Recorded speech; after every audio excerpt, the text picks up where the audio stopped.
आप हमारे YouTube channel S लहरिया म्यूजिक को सब्सक्राइब करें और बेल आइकन के घंटी को क्लिक करें।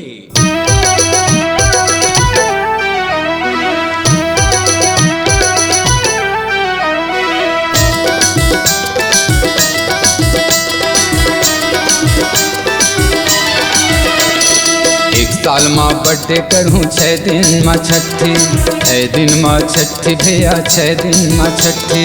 एक साल माँ बर्थडे करूँ 6 दिन माँ छठी, 6 दिन माँ छठी भैया 6 दिन माँ छठी। दिन भर के छठी भैया रात कन के भट्टी तोला न्योता है। का चीज के न्योता है काका?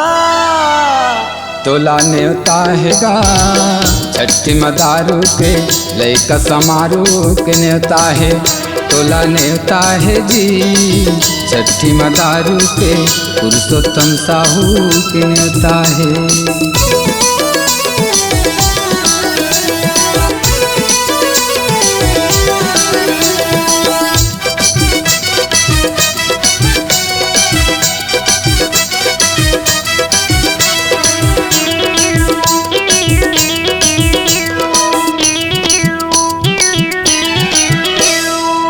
बिहनिया आवे तो चाय पियल पावे, चाय पियल पावे जी चाय पियल पावे।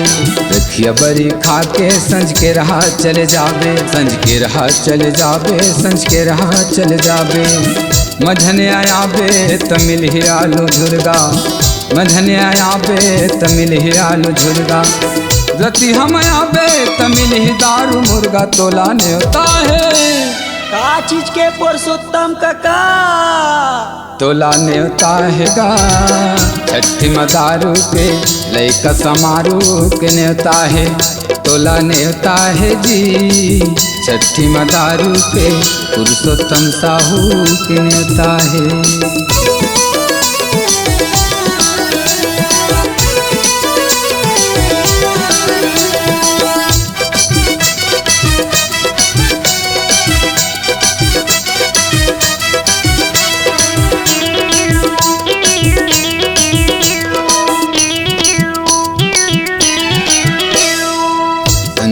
आवे तो डीजे मान चाहूँ, डीजे मान चाहूँ ग डीजे मान चाहूँ। बुकरी कौन कहे बोकरा गिराहूँ, बोकरा गिराहूँ ग बोकरा गिराहूँ। छत्तीसगढ़ ला देवत हाँ न्योता, छत्तीसगढ़ ला देवत हाँ न्योता।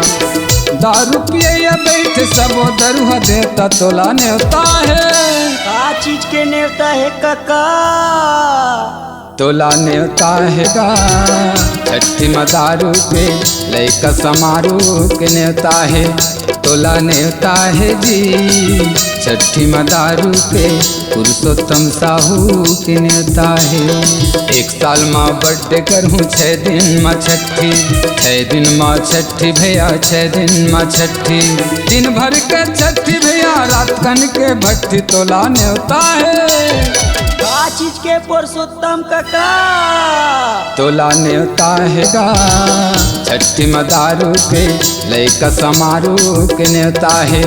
तोला न्योता है जी छठी मदारू के पुरुषोत्तम साहू के न्योता है। तोला न्योता है गा छठी मदारू के पुरुषोत्तम साहू के न्योता है। तोला न्योता है जी छठी मदारू के पुरुषोत्तम साहू के न्योता